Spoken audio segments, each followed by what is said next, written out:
iBond මේ HTML පස්වෙනි video එක. ඉතින් අද අපි කතා කරන්නේ ෆොන්ට් ගැන.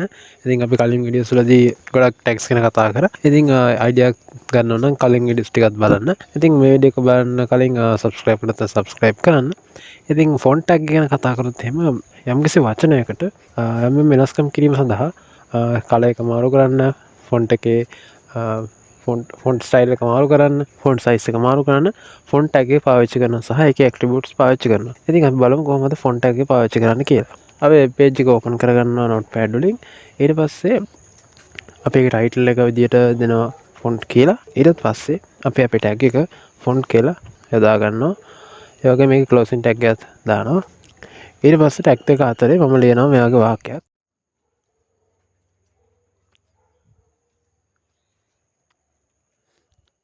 මුලින්ම කරන්න යන්නේ මේ වාක්‍යයේ සයිස් එක වෙනස් කරනවා. අකුරවල සයිස් එක වෙනස් කරන එක.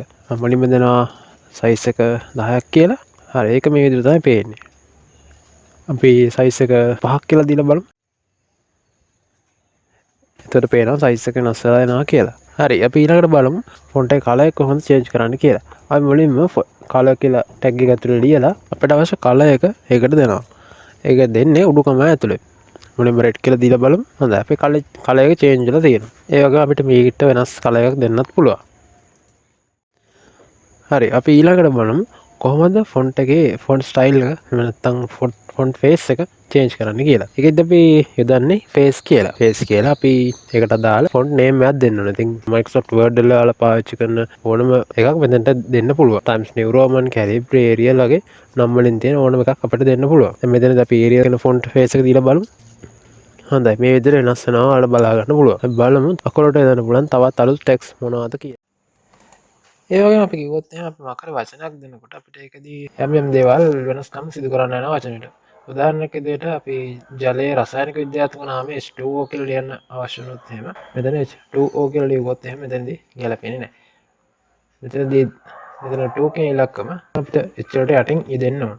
ඒක නිසා අපිට මෙතනට යොදා ගන්න පුළුවන් මේකේ Word වලදී කියනවා subscript කියලා. ඉතින් ඒකේ නම විදියට sub කියලා ලියන්න පුළුවන්. ඒ වගේම S2 වලට පිටිපස්සෙන් අපිට ලියන්න පුළුවන් ඒකේ ක්ලෝසින් ටැග් එක.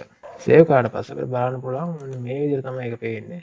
මෙතෙන්දී අපි ලයින් බ්‍රේක් එකක් දුන්නොත් එහෙම ඒක අපිට වෙනම බලා ගන්න පුළුවන්. මෙන්න මේ විදිහට H2O කියලා වෙනස් විදිහට එන්න පුළුවන්. ඉතින් අපි හිතමු 4 වර්ගය දෙන්න ඕන කියලා. 4 වර්ගය කියලා ලියන්න ඕන නම් මෙතන 2 කියන තැනට අපිට දෙන්න පුළුවන් සුපර්ස්ක්‍රිප්ට් කියන වචනයෙන් SUP කියලා දෙන්න පුළුවන්. මෙන්න මේ විදිහට 4 වර්ගය ලෙස දකින්න පුළුවන්. ඒ වගේම ඔයාලා මොකක් හරි වචනයක් තියෙනවා නම් අපි හිතමු ශ්‍රී ලංකා කියලා. මේ වචනය අපිට බෝල්ඩ් කරන්න ඕන. ඔය සාමාන්‍ය විදිහට බැලුවොත් එහෙනම් මේක පේන්නේ මේ විදිහට. අපිට මේක බෝල්ඩ් කරන්න ඕන නම් අපිට දෙන්න පුළුවන් මෙතනදී බෝල්ඩ් කියන ටැග් එක. බෝල්ඩ් හඳුන්වන්නේ B කියන අකුරේ. මෙන්න මේ විදිහට බෝල්ඩ් වෙනවා දකින්න පුළුවන්. ඒ වගේම අපිට මේ ශ්‍රී ලංකා කියන වචනය අපිට අවශ්‍ය නම් අකුරු ඇල කරන්න, ඒ කියන්නේ ඉටැලික් කරන්න පුළුවන්. ඒකෙදි දෙන්නේ අපි I අකුර. මේ විදිහට ශ්‍රී ලංකා ටයිප් කරන්න පුළුවන් මෙන්න මේ විදිහට. ඒ වගේම අපිට අවශ්‍ය වචනයක් යටින් අන්ඩර්ලයින් කරන්නත් පුළුවන්. ඉතින් මේ ශ්‍රී ලංකා කියන වචනයම ගත්තොත් එහෙම ඒක අපිට දෙන්න පුළුවන් U කියලා. මේ විදිහට ඒක අපිට පේනවා. ඒ වගේම අපිට තව ටැග් එකක් තමයි මාකි කියන ටැග් එක. මාකි යදුවම මොකද්ද වෙන්නේ කියලා බලමු. වෙබ් පේජ් එකට හයිපර්ලින්ක් එකක් දෙන්න පාවිච්චි කරනවා ඒ කියන ටැග් එක. ඒ කියන ටැග් එකත් එක්ක href කියලා ඇට්‍රිබියුට් එකක් තියෙනවා. ඉතින් එතනදී අපිට දෙන්න පුළුවන් අපිට අවශ්‍ය ලින්ක් එක. ඒ වගේම ඊට පස්සේ අපිට දෙන්න පුළුවන් ක්ලෝසින් ටැග් එක. සහ මෙතන මැදට දෙන්න පුළුවන් අපිට අවශ්‍ය ටෙක්ස්ට් එකක් හෝ ඉමේජ් එකක් ඒ අවශ්‍ය ඕනම දෙයක් දෙන්න පුළුවන්. අපිට පුළුවන් මෙතන තියෙන තවත් ෆයිල් එකක් දෙන්න. දැන් අපි ෆස්ට් කියන එක තමයි ඕපන් කරන් ඉන්නේ. F එකේ නේම් එක දෙන්න පුළුවන්. අපිට දැන් මේ දෙකම තියෙන එකම ස්ථානයේ නිසා එකම ලොකේෂන් එක නිසා අපිට ෆයිල් නේම් එක දෙන එක ප්‍රමාණවත්. ෆයිල් නේම් එක තියෙන F විතරයි. ඉතින් අපි මෙතන දෙනවා f.html කියලා.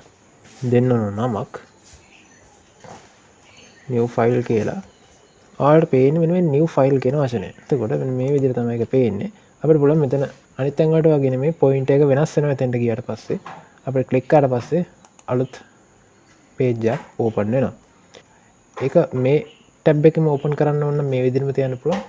නැත්තම් ටාගට් කියලා තව ඇක්ටිබියුට් එකක් තියෙනවා. ටාගට් කියන ඇක්ටිබියුට් එක අපි බ්ලැන්ක් කියලා දුන්නොත් අපිට මේක අලුත් ටැබ් එකකින් ඕපන් වෙනවා. අර අපි බලමු ඊළඟ වීඩියෝ එකෙන් කොහොමද ෆෝම් එකක් ඩිසයින් කරන්න කියලා.